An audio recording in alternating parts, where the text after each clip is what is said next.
বিএনপির সততার দিক দিয়ে ১ নম্বর, বলছেন আব্দুস সালাম। জানাবো এ কথা সে কথা সমঝোতা সফল হবে কি, এবং সর্বশেষ জানাবো ট্রাম্পের সাথে ইসরায়েলের অংশীদারিত্ব অবিশ্বাস্য, বলছেন নেতানিয়াহু। শুনছিলেন সংবাদ শিরোনাম, এবারে বিস্তারিত। এ কথা সে কথা সমঝোতা সফল হবে কি? এটা অস্বীকার করা যাবে না যে আওয়ামী লীগ সরকারের পতনের পর দেশে এক ধরনের রাজনৈতিক শূন্যতা সৃষ্টি হয়েছে। সেই শূন্যতা পূরণে যে প্রাজ্ঞ সিদ্ধান্ত ও পদক্ষেপ দরকার তার কিছুটা আলোকছটা লক্ষ্য করা গেল লন্ডন বৈঠকে। এখন সে আলোকছটা অনুসরণ করিয়ে এগিয়ে যেতে পারলে কাঙ্ক্ষিত লক্ষ্যে পৌঁছা কঠিন হবে না। বাংলাদেশের বর্তমান প্রেক্ষাপটে ডক্টর ইউনূস ও তারেক রহমান সবচেয়ে প্রভাবশালী ব্যক্তি, সন্দেহ নেই। অস্থায়ী সরকার প্রধান হিসেবে ডক্টর ইউনূস এবং বিএনপির দ্বিতীয় শীর্ষ নেতা হিসেবে তারেক রহমান দীর্ঘদিন ধরে অসুস্থ এবং লীগ সরকারের কারা নির্যাতনে ভগ্ন স্বাস্থ্য বিএনপি চেয়ারপারসন খালেদা জিয়া এখন রাজনীতিতে কার্যত সক্রিয় নন। তবে বিএনপিতে তিনি এখনও সবচেয়ে প্রভাবশালী নেতা। সম্প্রতি উদযাপিত ঈদ আজহার দিন বিএনপির স্থায়ী কমিটির নেতারা বিএনপি চেয়ারপারসনের সঙ্গে শুভেচ্ছা বিনিময় করতে গেলে তাদের তিনি ইউনূস সরকারের সঙ্গে দ্বন্দ্বে না জড়ানোর পরামর্শ দেন। লক্ষণীয় হলো, তারপর থেকে বিএনপি নেতারা তাদের বক্তৃতা বিবৃতিতে ডক্টর ইউনূসের সমালোচনা যথাসম্ভব এড়িয়ে চলছেন। কারো কারো মতে লন্ডনে ডক্টর ইউনূস ও তারেক রহমানের মধ্যে বৈঠক অনুষ্ঠানে বেগম জিয়ার নির্দেশনা প্রধান অনুঘটকের কাজ করে থাকতে পারে। তবে যেভাবেই বৈঠকটি হয়ে থাকুক, বাংলাদেশের চলমান রাজনৈতিক ঘটনা প্রবাহে তা আশা জাগিয়ে আনিয়া সন্দেহ নেই। বিএনপি মহাসচিব মির্জা ফখরুল ইসলাম আলমগীর বৈঠকটিকে বাংলাদেশের রাজনীতির টার্নিং পয়েন্ট হিসেবে আখ্যায়িত করেছেন। মির্জা আলমগীরের এই আখ্যা নিরর্থক নয়, কেননা যে সমঝোতা ডক্টর ইউনূস ও তারেক রহমানের মধ্যে স্থাপিত হয়েছে তা যদি বাস্তব রূপ লাভ করে তাহলে বাংলাদেশের রাজনৈতিক পরিবেশ জ্যৈষ্ঠের সাম্প্রতিক ভ্যাপসা গরমের মতো প্রবল বর্ষণে শীতলতার পরশ ছড়িয়ে দিতে পারে। তবে প্রশ্ন হলো, এই সমঝোতা কার্যকর হওয়ার সম্ভাবনা কতটুকু? যদিও বিএনপি নেতাকর্মী সহ অনেকেই উচ্ছ্বাস প্রকাশ করেছেন এবং অচিরেই একটি নির্বাচন হতে যাচ্ছে ধরে নিয়ে আশাবাদী হয়ে উঠেছেন। লন্ডন বৈঠকের পর অন্তর্বর্তী সরকারের প্রতিরক্ষা বিষয়ক উপদেষ্টা খলিলুর রহমান বিএনপির স্থায়ী কমিটির সদস্য আমির খসরু মাহমুদ চৌধুরীকে সঙ্গে নিয়ে যৌথ সংবাদ সম্মেলনে জানান, অত্যন্ত সৌহার্দ্যপূর্ণ পরিবেশে অনুষ্ঠিত আলোচনা ফলপ্রসূ হয়েছে এবং উভয় পক্ষের মধ্যে সমঝোতা হয়েছে। সব প্রস্তুতি সম্পন্ন হলে আগামী বছর রোজা শুরুর আগের সপ্তাহে জাতীয় সংসদ নির্বাচন আয়োজন করা যেতে পারে। ডক্টর ইউনূস ও তারেক রহমানের মধ্যে স্থাপিত সমঝোতা অনেকের মনে আশার সঞ্চার করেছে। অচিরে দেশে গণতান্ত্রিক শাসন চালু হতে যাচ্ছে। এই বিষয়ে দেশের অপর রাজনৈতিক নেতা ও বিশিষ্টজনরা তাদের অভিমতকে ইতিবাচক মন্তব্যই করেছেন। এ বিষয়ে প্রতিক্রিয়ায় এলডিপি সভাপতি কর্নেল অলি আহমদ বলেছেন, আমি প্রত্যাশা করি দুজনের আলাপ আলোচনার মাধ্যমে সমঝোতা হয়ে থাকলে সুন্দর কিছু বেরিয়ে আসবে। জাসদের সভাপতি শরীফ নুরুল আম্বিয়া তার মন্তব্যে নির্বাচন নিয়ে রাজনৈতিক দলের সমঝোতার স্বাগত জানিয়েছেন। বিপ্লবী ওয়ার্কার্স পার্টির সাধারণ সম্পাদক সাইফুল হক বলেছেন, নির্বাচন নিয়ে যে অনিশ্চয়তা, সন্দেহ ও অবিশ্বাস তৈরি হয়েছিল এই বৈঠকের মধ্য দিয়ে তা মোটামুটি একটা বোঝাপড়ার জায়গায় এসেছে। আর 12 দলীয় জোট বলেছে, এই বৈঠক সব আশঙ্কার অবসান ঘটিয়ে গণতন্ত্রের পথে উত্তরণের জন্য একটি মাইল ফলক হয়ে থাকবে। বিএনপি সহ রাজনৈতিক দলগুলো যখন ইউনূস তারেক বৈঠককে স্বাগত জানিয়ে আশাবাদ ব্যক্ত করছে, তখন জামায়াত ইসলামী ও এনসিপি সহ কয়েকটি দল কথা বলতে ভিন্ন সুরে। দলগুলো শুধু বিএনপির সঙ্গে বৈঠক করে প্রধান উপদেষ্টা নির্বাচন সময়সীমা ঘোষণা করার ক্ষুব্ধ প্রতিক্রিয়া জানিয়েছে। জামায়াত ইসলামী 14 জুন কেন্দ্রীয় নির্বাহী পরিষদের সভা শেষে যে সংবাদ বিজ্ঞপ্তি দিয়েছে তাতে দলটির ক্ষুব্ধতা প্রকাশ পেয়েছে।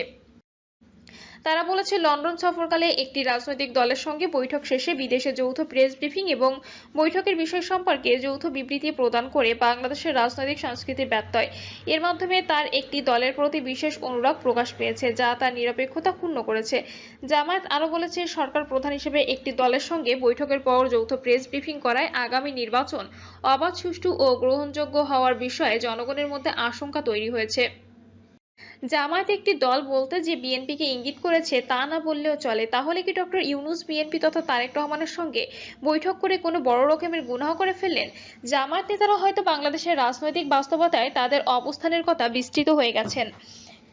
তা না হলে বুঝতে পারতেন কমপক্ষে 40% ভোটারের আস্থার দল বিএনপির শীর্ষ নেতা তারেক রহমানের সঙ্গে এই মুহূর্তে একান্ত বৈঠক করে ডক্টর ইউনূস সঠিক কাজ করেছেন। বলা যায় গত 10 মাসের মধ্যে ডক্টর ইউনূসের সবচেয়ে প্রাজ্ঞ রাজনৈতিক সিদ্ধান্ত তারেক রহমানের সঙ্গে বৈঠক। ইউনূস তারেক বৈঠক কেন জামায়াতের গাত্রদাহ সৃষ্টি করেছে তা অনুমান করা কষ্টকর নয়। এর আগের দিন দলটির পক্ষ থেকে একজন কেন্দ্রীয় নেতা সংবাদ মাধ্যমে বলেছিলেন, লন্ডনে তারেক রহমানের সঙ্গে বৈঠকের পর ডক্টর ইউনূস নির্বাচনের ঘোষণা দেওয়ায় জনগণের কাছে এই বার্তা গেল যে বিএনপি দেশের একমাত্র রাজনৈতিক শক্তি। বিএনপির কাছে ক্ষমতা হস্তান্তর করে বিদায় নেবে সরকার। জামায়াতের অসন্তোষের মূল কারণ এখানেই। অন্যদিকে অন্তর্বর্তী সরকারের সহযোগিতা ও সমর্থন পুষ্ট সংগঠন এনসিপিও তাদের রাগ ক্ষোভ দমন করে রাখতে পারেনি। লন্ডনে বৈঠকের পরপরই এক বিবৃতিতে সংগঠনটি বলেছে, বৈঠকে নির্বাচনের তারিখ সংক্রান্ত আলোচনা যতটুকু গুরুত্ব পেয়েছে, অভ্যুত্থান পরবর্তী বাংলাদেশের নাগরিকদের প্রধান দাবি তথা বিচার ও সংস্কার ততটুকু গুরুত্ব পায়নি। এটা অত্যন্ত হতাশাজনক। বিবৃতিতে অভিযোগ করা হয়েছে, নির্বাচন প্রশ্নে সরকার শুধু একটি রাজনৈতিক দলের অবস্থান ও দাবিকে প্রাধান্য দিচ্ছে বলে বারবার প্রতীয়মান হচ্ছে। বিবৃতিতে বলা হয়, জুলাই ঘোষণাপত্র প্রণয়ন, জুলাই সনদ কার্যকর করা এবং বিচারের সুস্পষ্ট রোডম্যাপ ছাড়া জাতীয় সংসদ নির্বাচন আয়োজন গণঅভ্যুত্থানকে স্রেফ একটা ক্ষমতা হস্তান্তরের মাধ্যম হিসেবে পরিণত করবে।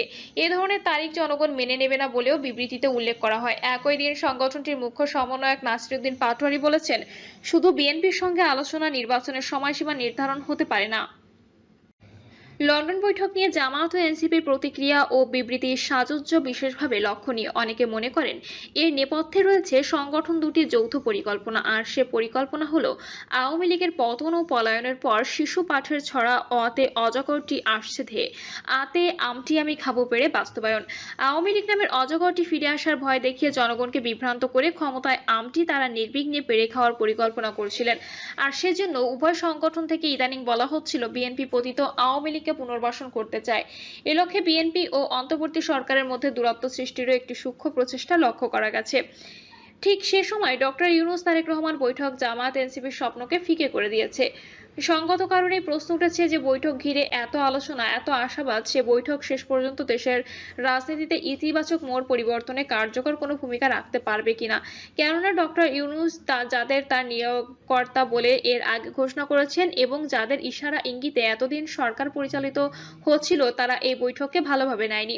গত বছর 5ই আগস্টের পর জাতি দেখেছে মব ভায়োলেন্স সৃষ্টি করে অনেক গুরুত্বপূর্ণ সিদ্ধান্ত পরিবর্তন বা গ্রহণে সরকারকে বাধ্য করা হয়েছে। এই মব সংস্কৃতির উদ্গাতাদের চাপে পড়ে প্রধান উপদেষ্টা ডক্টর মোহাম্মদ ইউনূস তার লন্ডন ঘোষণায় কতটুকু অনড় থাকতে পারবে সে প্রশ্ন এড়িয়ে যাওয়া যাবে না।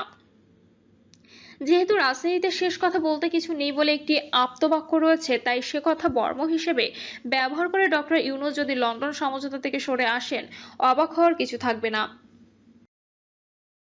প্রিয় দর্শক, এই ছিল এখনকার সর্বশেষ সংবাদ। আপডেট সব সংবাদ পেতে চ্যানেলটি সাবস্ক্রাইব করে বেল আইকনটি ক্লিক করে রাখুন।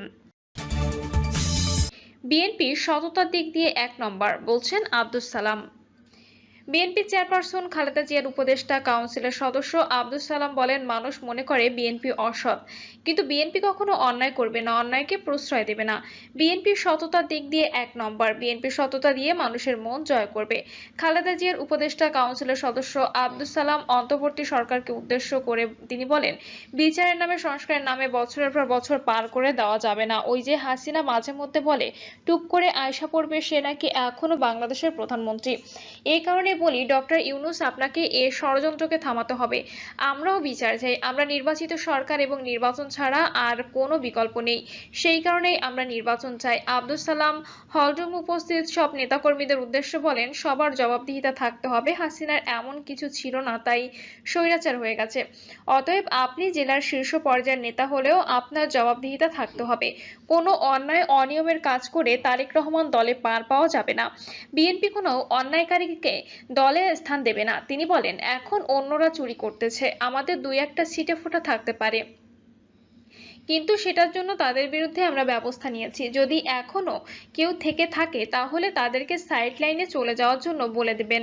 তারা যেন লিডারশিপের ধারে কাছে না আসে। আর সেই জন্য তারেক রহমানের টেলিফোন অনেকের জন্য বন্ধ হয়ে গেছে।